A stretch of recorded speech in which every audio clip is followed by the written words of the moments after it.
All right, so I again get to remind you that there is going to be a BMM Professional Working Group training this July and August. Want to also take a moment to thank our sponsor, Showell Ventures and Consulting. Showell Ventures and Consulting provides legal services and business consulting for small businesses, entrepreneurs, creative professionals, freelancers, and nonprofit organizations, as well as individuals and families. For our next panel, during this time of rapidly evolving financial and governance landscape, the need to understand the changes and their impact is very important. This panel is going to discuss how we can best educate policymakers, innovators, and users to adapt. Please welcome a panel of esteemed experts to share their insights on educating policymakers, innovators, and users. And Dr. Adel. Good afternoon. I hope you are still awake. Yes, we're awake. Who's awake? Raise your hand. Woo! There are some people sleeping here. All right. So my name is Dr. Adel ElMessiry. I'm a PhD in machine learning, artificial intelligence, and blockchain. I specialize in tokenomics as well as impact. Most of my companies are in impact field. So if you have a charity, talk to me after the panel. But I would like for each of my panelists to take 60 seconds, describe who you are, what you do. Yes. All right, I will try to do it in 6 seconds. My name is Tambet Artma. I'm from Estonia, from Center of Registers and Information Systems. I'm their business registry team lead, and my everyday job is to make entrepreneurs' life easier through technology. My name is Alana Whitaker. I'm a retired ICU nurse turned Web3 educator, and that is what I love spending my time doing. I'm also the Jacksonville chapter lead of Blacks in Technology, and I love getting people into blockchain.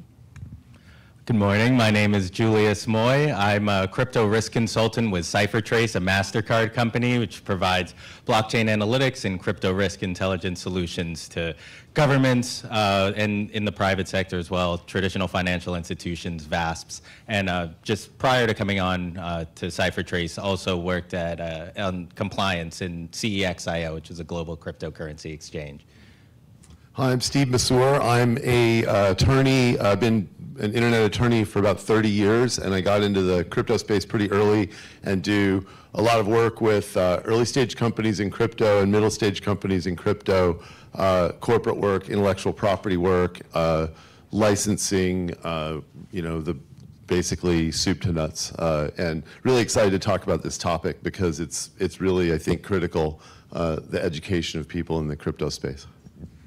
Thank you. So there was a really nice paper that was published last year at the Oxford Academics Journal called The Policy Dilemmas of Blockchain.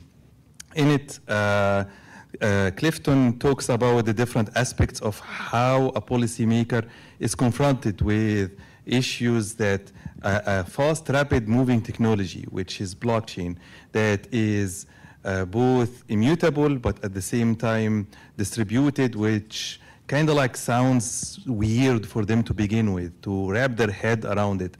And the worries around the use of such technology, is it going to take power away from governments or not? Is it going to create loopholes for people to use it for AML and other illicit activities?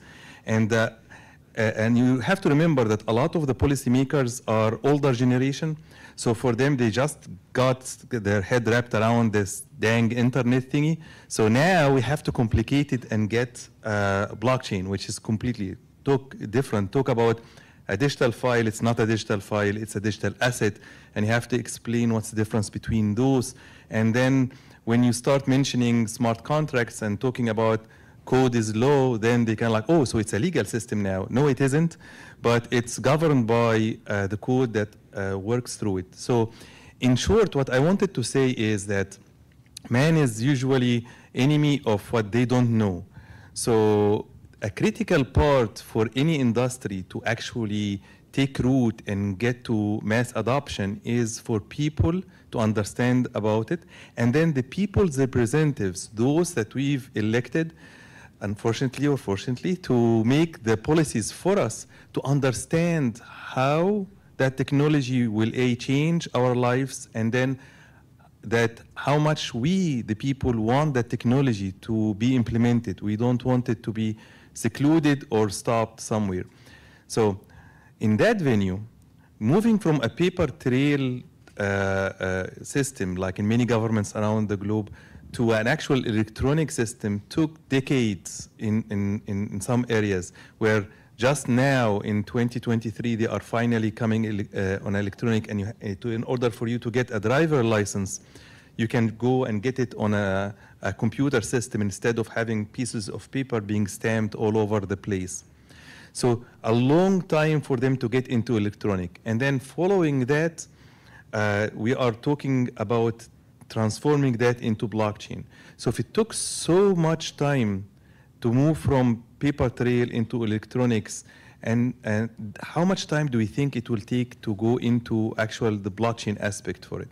So if you look globally, one of the fastest adopters of blockchain are the smaller governments. So you all know about UAE and Estonia, of course. So it is amazing and remarkable for me to find that Estonia has such a really elaborate system built in, to the extent that if the Estonian government itself wanted to know something about you, a piece of information that belongs to you, they have to leave a trail on it, a record, they log it. You, the citizen, can log in and see that, hey, they requested your information about such and such and such, which is healthcare or any other aspect of it. So you know what the government is doing and what kind of information they have requested about you. So with that, Tambet, I want to understand, how did you pull it? How did you fool everybody into going into that blockchain thing? Good question. Actually, for Estonia, it was necessity-based choice, because back in 2007, just go back in history, we had some riots, and they were actually instigated by Russia actually. And with that, there were also like the riots were like tip of the iceberg. Actually, cyber attacks, like in massive scale against our different government registries, was like the big part that we dealt with. And it was clear that we need some like really good solutions to protect data integrity. And so in late 2007 and the beginning of 2008, government, in cooperation with a private company called Guardtime, developed this blockchain called KSI. It has nothing to do with the internet celebrity. If you Google it, put at the end blockchain, so you'll find the right thing. Anyway, the idea was that we must always be able to check whether the data has been tampered with or not. So that's how actually we didn't have to like fool. It was like necessity. And from the necessity born the solution. And always, if you want to sell something, or like if you want to implement some new technologies, say what is actually the end goal, what is the win from that? Every policymaker understands that data must be data integrity must be like there, and every government policymaker understands that if you're using new technologies that could reduce the cost, but you just have to show how much cost does it reduce. So this is, I think, one of the things. Yeah, it's interesting that I've had the opportunity to sort of interface with Congress and with this particular problem that you've mentioned, which is how long it takes them to understand what's happening. A good example was in the 90s, it was with the Digital Millennium Copyright Act, which is really just not that complicated compared to what we're dealing with now. And it was a good 10, 15 years to just bring that to the fore.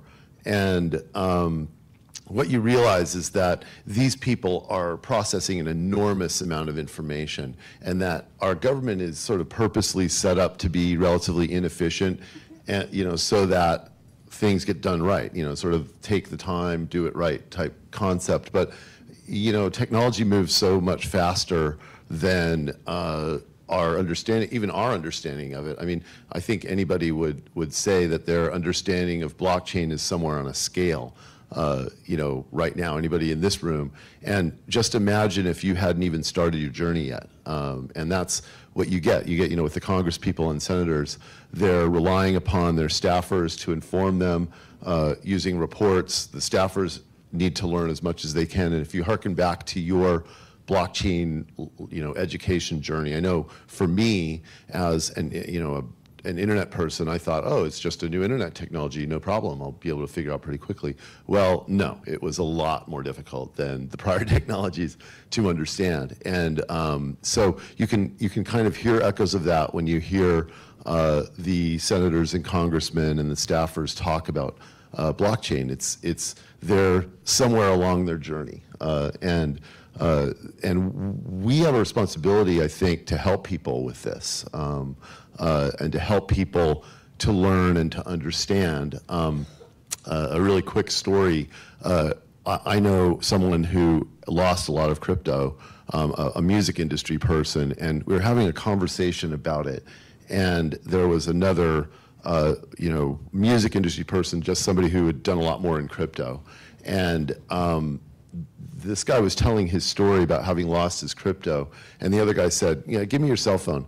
And he took the cell phone, and he literally gave the guy all of the crypto that he had lost back from his own coins. And I thought that was an amazing thing. It was like a kind of something that gave me an understanding of what it means to like truly take responsibility as a, you know, blockchain, you know, somebody who considers themselves part of the community. You know, it's really our responsibility to help people understand and to sort of show people that we're all not a bunch of fraudsters, and that, you know, this is something that's building and is still pretty early in its development, and that everybody has to learn on their crypto journey, and that in Congress, when they're trying to make policies, how nerve-wracking would that be to be sort of barely understand how this works and be hearing, you know, conflicting information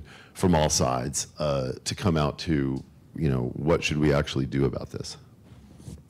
So maybe that leads me to the next point of like a lot of the misconceptions around that using blockchain leads into illicit activities, and it's much easier to do illicit activities using blockchain and cryptocurrencies and so forth via fiat. Well, we all know how fiat is much easier to be transferred, and you can give somebody a bunch of cash and nobody can trace it in that. So from a tracing point of view, kind of like Julius, I know that you're working with CipherTrace. So how transparent the blockchain is from a monetary system? Mm-hmm. No, it's an excellent question, and I think it really brings up the notion of developing trust in the ecosystem. And I was having a conversation with somebody about a month ago at just a local Northern Texas Bitcoin meetup, and was explaining to them the capabilities of, in this instance, CipherTrace, but blockchain analytics generally. And one of the things that they were really interested in, they were in conversations with a group that was interested in you know, flare mining with flare gas. And they wanted to show to their partners that, as a matter of fact, the digital asset ecosystem, the visibility that we have into it, both with tools like CipherTrace, but also just on open source information, is truly phenomenal. Being able to trace the flow of funds, you know, we joke a lot that for criminals who are in the space, perhaps it's not the best idea to be using the blockchain, because we can see what you're doing. Really, anybody can. And this exact point was something that this person I was talking with saying, this is exactly the kind of education that I need to pass on to these potential investors, to let them know that, yes, there is transparency within the space. And I think that's something that we're all trying to demonstrate, both to folks like these investors, but also to policymakers, to let them know that there are tools that we can leverage, but at a more fundamental level, the nature of the technology itself has that transparency and these, if we use it correctly, these safeguards built into it. And getting that point across, I think, is something that we're all doing in our own way, but really has a lot to show for how we can make this trust in this ecosystem, Lori, as you were talking about, that people will be able to trust it the same way that they can trust their computer working when they plug it in. Yeah, that's exactly what Katie Haun, that was the evidence that Katie Haun used in taking down the Silk Road. And that's what started her crypto journey. So then kind of like going at it from both the government point of view with a successful implementation in Estonia, followed by UAE and a couple other countries, into like thinking about it from a legal point of view, thinking about it from transparency. So the missing component is, how do we reach the mainstream? So how do we go to the public? How do we help them understand that this is beyond just, hey, I threw $100 and I made 1.4 million out of it, or something like that, or I'm buying Pepe or whatever, or Ben token coming in. So Alana, I know that you have a lot in the education of the public. So can you share your perspective around that? Sure. I think it's the main challenge that we have to tackle is fear, greed, accessibility, and the ease of access of recovery. So who's accountable if something goes wrong? These are probably the main questions I get from people on an everyday basis. The first introduction most people have to blockchain technology is cryptocurrency, the monetary side of it. The average everyday person is looking to make money inside of this space, frankly speaking. Some people want to invest and hold long term. They think of it in like a 401k or a stock sense. Then you have intraday traders that are out there just trying to make a quick buck and flip things. Some people are very savvy. If I had to throw a percentage on it from my personal experience, maybe 5% of people are actually savvy enough to protect themselves inside of this space, flip money, pocket things, have a nice repository for themselves. The other 95% of people are going off of what they see online, what their homeboy told them. They're going off of not so great informational sources. So we need to really curate some great educational spaces. Myself, I have 2 ed tech businesses. One is Digital Green Book, which was born out of COVID. I think most people's businesses came out of COVID recently. When I was still nursing, I was educating myself about technical analysis, how to read charts. And so I started teaching my peers because my coworkers were like, what are you doing? What are you doing? And I'm in the sandwich generation, so I'm taking care of my parents, and a lot of my peers have children. So that's how I say I teach women, children, and elderly. From that, I got a large smattering of different needs when it came to learning about this material. And the umbrella of Web3 and blockchain is so large, it's not just fiat, it's not just interesting looking monkeys on a NFT. There's a lot of utility and technology that powers behind this. And people really are curious. The everyday person really is curious about this space. They want to know, okay, well, how can I bring my business to the blockchain? How can I safely invest and know that, like there's FDIC insurance, if I lose crypto, is there a 1-800 number I can call? Can somebody help me retrieve this? I spent a lot of my earlier hours helping people retrieve currency just because I was good at, say, looking at Etherscan and saying, oh, do you remember if you had this type of wallet? Let's go back. Maybe it was on a napkin. Do you remember 12 words that you wrote down somewhere? And the other business I have, Blue Collar to the Blockchain, we're literally business to business. We have a nonprofit arm, and we help educate businesses on how to get into this space as well. And from what I've seen, the main deficit is there's a lack of staff. There's a lack of technically trained people who actually understand this technology, not enough to meet the demand that's out there. And then the everyday person is really moving with their own agency, but without any safeguards or any safety or any safe rails. So when we have individuals like yourself working at such a large entity, it's great to hear that there's a division specifically for retrieving things. And then it's beautiful to hear that there's countries that actually have implemented blockchain technology in a way that's safe for everybody. Like there's accountability on the side of the government there too.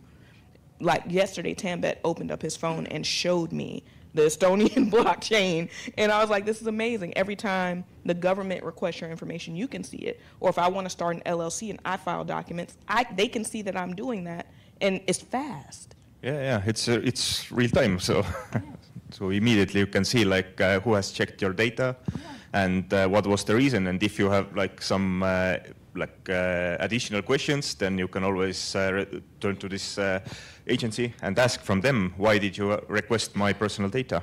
So that's what's missing here. So all of those things that I mentioned earlier are missing. As a healthcare provider as well, in nursing, I can tell you there's still businesses in my hometown that still only have paper charts. So we can't put things on the blockchain if it's not digitized. So, and there were funds set aside here in the US, I think about 5 years ago, to help doctors' offices, hospitals to really get up to date on electronical charts. They're not doing it. I don't know what they did with the money. A lot of people are still on paper charts. So if we can get information on the blockchain, or at least digitized so we can get it on the blockchain, that's a great step. If we can have some very visible, very transparent educational centers, that would be a great step.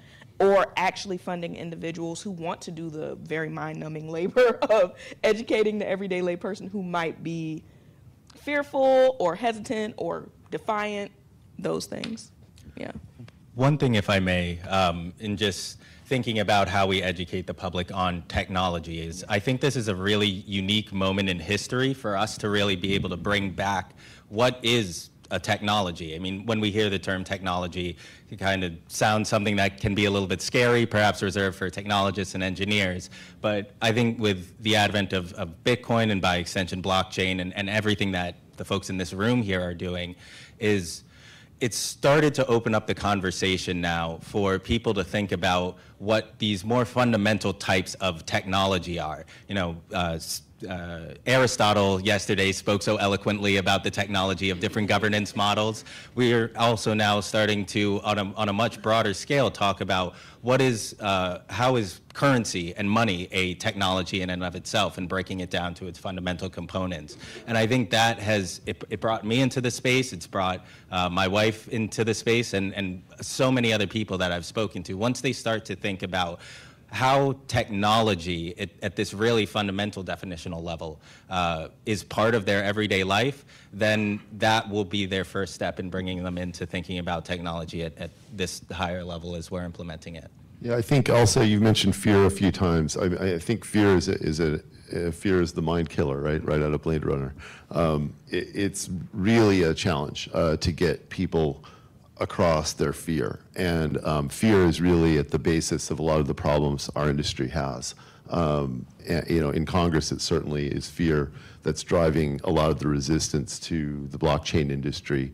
And I think there's a whole a relatively large and powerful number of people who are afraid that this technology will threaten the hegemony of the dollar. And that's really driving a lot of their actions. And it was similar in the entertainment industry when, if you remember, people would say that streaming is going to kill movie theaters.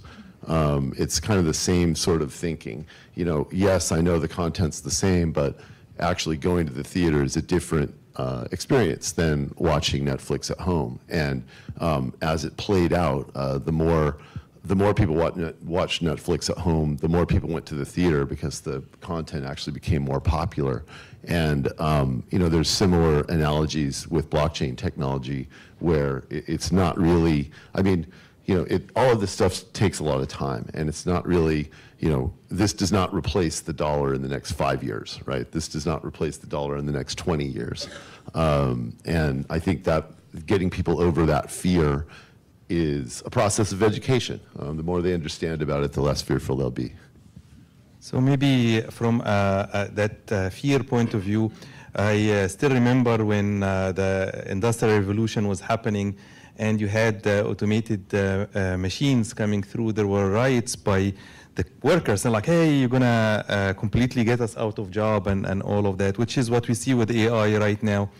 But that leads me to the same experience with Estonia. Like when you roll that system, weren't there other voices saying, Big Brother, you're gonna know now everything that I'm doing, and so forth. And so how did you dealt with it to educate your constituents, the people, that this is gonna be beneficial for them? Well, transparency, I think, is the transparency and ease of doing the business or doing communicating with the government. I mean, almost 100% of the services in Estonia are online available. That makes people's life much more easier. So the benefits are overweighting the fears. That means people are doing their stuff in online, and they don't have to worry going to the other town to go and bring some papers or something like that. So everything is they just log in with their mobile phone or with their computers, and they can do all of the communication with the government online. And that's I think that's the selling point. And of course, transparency. As Alana mentioned, they showed her yesterday this data tracker, personal data trackers, where you can actually see what data has been asked from which government agency, and I think that transparency and the ease of doing business is the key. I think one big point that we need to emphasize on is doing business online with the government is one thing, which is great and cool, but you could do that with Web 2 technology. Doing business without the government is what Web 3 is, meaning that if the servers in the Estonian governments go offline today, all your data, all your citizen transactions, all the stuff are still on the blockchain, which means that they can have access to it. So this immutability and decentralization of the data is a key big factor, that the government does not own all your records. They manage those records, but you actually own them. So, which leads us to kind of the next part of this is and I think we heard a lot about the maturity model in the morning, which is, I think personally, it's a really great step to create some sort of standard that is clear to assess solutions in the blockchain arena, so that it's much easier to adopt them and much easier to bring that understanding together. So, Steve, I don't know what you think about adding a standard in the system from an informational point of view. It's interesting you mentioned that. In the prior panel, I asked a question that related to the way that the mobile carriers handled this, and I think that the maturity model is so important because these standard systems are often used to protect the industry in inappropriate ways. So with mobile phones, you had these data security standards that all of the mobile carriers adopted, and the mobile carriers are powerful and they have more money and lawyers, and they really use this as sort of a blue wall to hide behind with regard to the way that they were handling consumer data. The negative results of that are now coming to light, and I think that it's just like you said.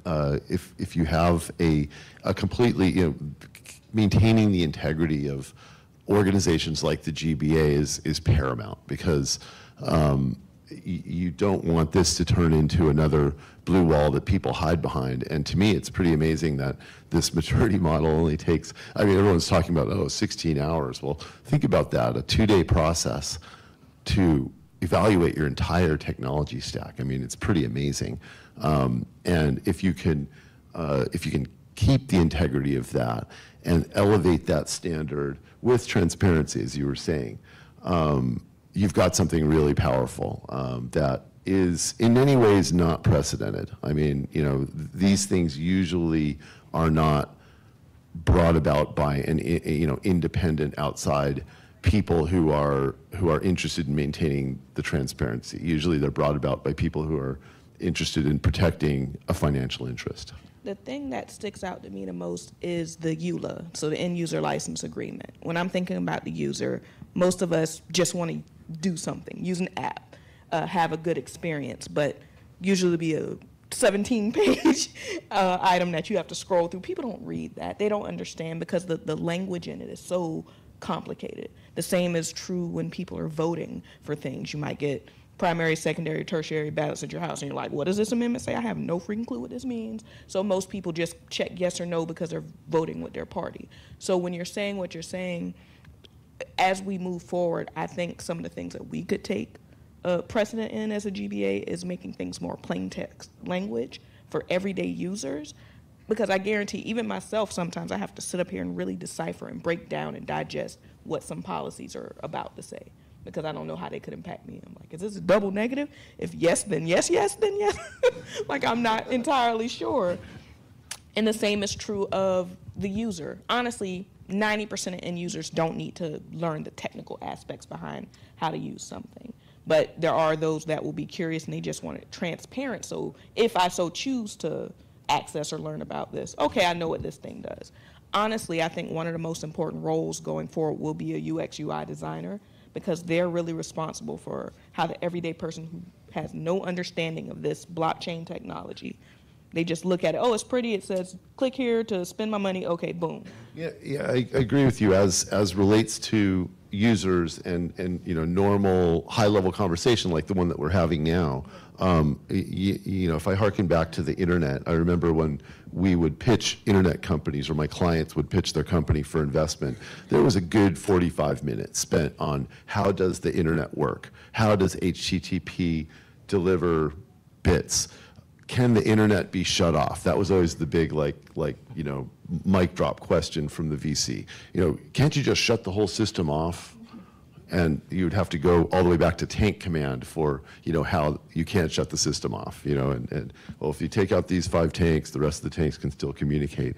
And that was such a waste of time if you think about it. And we're doing that right now. We spend so much time talking technically about how blockchain works, and it's so difficult to understand, and it bears no relationship to the applications for blockchain. So as educators, I think when we're having these high-level, I'm not saying it's not important, but when we're having these high-level conversations, we should kind of stick to how it applies and what it can do. I don't think it's a waste of time for this reason. When it comes to training our new workforce, training upcoming individuals, the information has to be readily available and easily digestible for work implications, for school implications. So I almost think as America we do a disservice to ourselves with the public education system, because any other country, they begin learning a second, third, fourth, fifth language at kindergarten. We really only maybe make it required in high school. By then your brain's not as plastic, it's harder to learn. They don't really use it or utilize it after the fact, a second language. I think the same is true of understanding this education. Now that we're at this stage, we're thinking, oh, well, they don't really need to understand it, so it's not that important to really define it or put it out there. If this information is available and digestible and transparent from early on, by the time we get to this stage, they'll be like, okay, I know what this is. We think it's hard to understand because we're just now trying to understand it. But these kids, you put a tablet in front of a 2-year-old, they know how to get to all of your data, all of your information. Seriously, seriously. So if we start putting blockchain education in school, which they are piloting this in Ethiopia, like when Cardano went over there a couple of years ago to put all of their records on the blockchain, the kids started learning about it and they have a great understanding of it. We're really behind over here. I really think that we do ourselves a disservice by not having the education out there because we think it'll be too hard. So I will open the questions in the remaining 9 minutes. I just wanted to say first, Eugene, please don't insult me by offering $20. It has to be 100 at least. Hi, my name is Chris Groshong from Coinstructive. I'm a GBA member. And there's 2 kinds of things that I think that you lightly touched on, which I think for education I think is really important. And one of them is what you said, Dr. Adel, is generational, right? And then the second thing is experiential, right? And we've kind of touched on both of those. And I kind of like you to talk a little bit more about maybe how those 2 things are some of the other aspects of what we're missing as far as how we get to that next step, because I don't feel that we necessarily are at a position where, like you said, education is not the key, right? Because we all learn in different ways too, and some of it is the older folks, they don't want to learn. And then part of it is you got to do it to learn it, right? So how can we take advantage of those 2 situations also on top of everything else that you've spoken about to get people where they need to be? If I may. Yeah. I just hosted an event March 25th and 26th at Florida Memorial University. We had 12-year-olds to 65-year-olds come out and hack.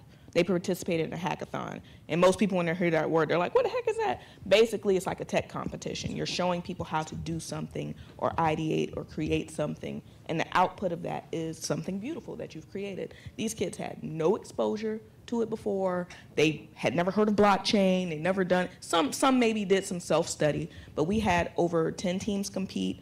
Everyone was incentivized, Microsoft sponsored. Those 12 to 65-year-olds walked off with $4,000 cash prize. All of them built out Web3 applications, and they only had 12 hours to iterate. They sat through a 1-hour lesson to understand how to create something, no-code software. And from that, the follow-up has been they've sought mentorship. Some of them have gone on to seek blockchain education. So, and they've come back to me because they're like, where else can we follow up? So I'm having to curate things in real time because the demand is there. All it took was an event where they could interact with it without any risk, and there was an incentive to learn. And that really empowered them to get involved. Yeah, so picking up on no risk. Maybe, it's like you said, give people $100, $100, not $20 of crypto that they're not afraid to lose, and let them lose some, see how things work. So that happened at that event. I was one of the sponsors. I just happened to be there. Full disclaimer, I'm not tied to her anyway, but I just happened to be there. I know her, I guess, on LinkedIn. But what was amazing was we learned the first day. I was there just to watch. I was just there to get some kids some money from college. The college kids didn't show up. Some kids from a high school, a couple blocks over, found out about it. The mom brought them over, like maybe 8 of them, and they literally built like 2 or 3 apps overnight. And one of the kids was saying that he didn't sleep because he was trying to make that $100 or whatever it was that I gave to 7 or 8 of them. And I said, hey, I can't give it to you in dollars. Do you have Cash App or whatever it was? And I gave it to him in Bitcoin. And right now, they're partnering. My son built a GPU miner a couple of years ago. We don't run it anymore because the juice is not worth the squeeze. But it's about literally training. And sometimes we forget, and I'm just backing you up. I'm not trying to steal the spotlight or anything, but the kids, as adults, we're building the airplane while in sight. You know what I mean? And we'll have different reasons. You don't want to be embarrassed, and they always say you can't learn and look good at the same time. Sometimes you got to fall down and scuff your knee or not look good, or ask, what does GBA mean? I remember asking somebody that a month ago, and here I am. I paid my money, and I'm a member. So just remember that our perspective and how we see it may not be how each generation behind us sees it. So while I may think an NFT is crazy, once I go and do the research, you realize that skins on gaming systems earned more money than the NBA, NFL, and all those other sports almost combined. Like, you know what I mean, percentage-wise. And now Roblox is incorporated. So I'm going to sit down and say what she's saying. I'm just backing her up. Saying those kids, they were hungry for it, man. And they created apps overnight. Literally overnight. But no, even to say that a lot of these legacy companies, because we know gaming is one of the biggest industries, Roblox is now investigating blockchain technology, as well as Unreal Engines and Unity. These are the 2 biggest gaming magnets, I would say, out there. They're investigating blockchain technology. And give people a chance. I will just say really quickly, Chris, you mentioned the generational component, and I'll put this in the context of the policymaker and regulator space, is, when I was at my previous exchange, we're having regulatory exams, and a really great instance of this for us learning the importance of education in this space was we were going through a federal BSA examination, and the entire 8-month process really ended up being just an education exchange. And a lot of it, as cliche as it kind of sounds, is meeting the regulators, policymakers where they're at, and using their language as well. So we ended up having conversations that were almost entirely using the language of the traditional financial space of AML regulation that was from the 1970s. And for instance, we were explaining that digital assets that use destination tags, we were comparing that to like an omnibus account. And that's how we had to get the message across. And it ended up working incredibly well, not only for educating this particular agent who was examining us, but also for her to go back to the agency, spread that message, and get it across to everybody that she was working with. So yeah, I think those 2 points of using that language, especially because the generational question is obviously going to be one in the policymaker and regulator space. So that is a key consideration that we found. Sorry. Hi, Ann Warner, again, General Counsel from Algorand. So I'm the daughter of an engineer and a librarian, so I spent most of my life explaining technical things in plain English. And one of my jobs is that over the last 2 years, I've visited somewhere between 60 and 80 offices of congressional members and agencies in Washington. And I have about a 12-minute presentation. I actually offered Gerard to do it during the lunch hour, but he said this audience didn't need it. It's fine. And it starts with just a single slide just explaining what is blockchain. I worked hard on it, and I explain it pretty well. But then it goes into something called I call it debunking the 3 myths of blockchain. And I think the 3 myths are, number 1, that blockchain and crypto are the same thing. So I debunk that. The second one is, and this is very important because most people don't understand that they believe this, which is that all blockchains are the same. And I explain what's the difference between proof of work, pure proof of stake, pure proof of stake, and why that matters to legislators. Explain that in plain English. And then the last one is that you can't regulate blockchain. Whereas the reality is that because of the way that applications are built on top of the blockchain, you definitely can impose regulations. And I found that debunking the 3 myths has really ended up with a lot. It resonates really well, and it's now coming back to me. Did you know about blockchain, that there are 3 myths? That's really great. So I'm just wondering your feedback on that. Yeah, and do we have time for one more question around that? Or? We do. Okay, so there is, yeah. Yes, so again, Charleston Woodyard here. A lot of people think that you learn, like you said, from a slide and these other direct educational platforms, but none of us really learn that way, especially when we're younger. So we learn best from vicarious experiences, whether it's through a cartoon, music, a TV show. And so I think that we have to get more creative with our approach as a non-technical founder. Again, the cultural aspect that I focus on is how do you give this to the people in the way that they most digest it. And it's cool for us to sit in these rooms and pontificate, but it's for the masses to get. And so, again, we have to make sure that we're giving it to them in a way that they most digest the data. And that's right now music and entertainment. So I think we should strategize around those things. That's why I said UX UI is going to be the most important role when it comes to blockchain technology. We're thinking about the 90% of people who don't want to learn the technical aspect, and how would they consume it? How do they see it? How do they interface with it? We all probably have used our phone now to tap and pay somewhere, right? That's the same motion they'll be doing if they want to pay with a cryptocurrency. So they don't need to understand the tech behind it to add that into the phone. It just needs to be easy. Fourth myth is you can't stamp this out. This is not going to go away. You can't stop it.